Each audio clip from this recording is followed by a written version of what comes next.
And John, what is so important here is how all of that lays out before earnings season. I mean, what does this new yield structure mean for the banks, John? Well, I think that's the bottom line, isn't it, Tom? Regardless of what they come out with, regardless of what the numbers look like, it will come down to where this bond market is. That will determine the appetite of whether people want to be in this market or not, and whether you believe in the narrative that justifies the moves we've seen.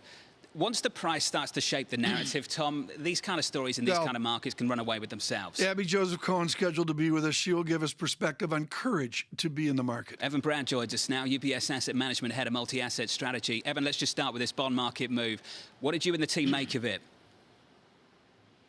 Yeah, 40 basis point move lower it's no joke. I mean, I think that historically people have tried to kind of write these things off, and I think this happened earlier.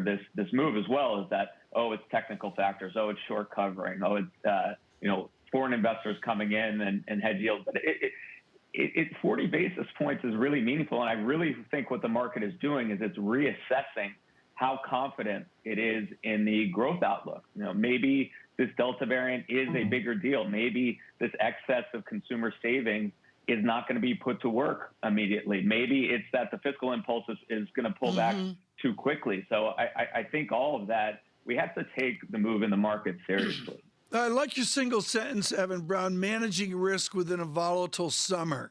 How do I manage my need to be in equity markets with the linkage of where yield is to where the ratios are that support my confidence in equities? How do I sustain stock ownership in volatility? I think it's about the positioning within equities. So if we are going to see a pickup in volatility, it means likely the winners that we've seen so far are probably going to have the most trouble. So it might be in financials, it might be in energy. These things can reassert themselves, and we expect they will as people get more confidence in the growth outlook down the road. But in the meantime, if we do have this volatility as the market is dealing with a change in growth momentum or a change in the policy impulse, then the previous winners are going to struggle a little bit, and the previous losers, like defensives, which has almost been a bad word up until late, the staples of healthcare, real estate, those might start outperforming over the coming months.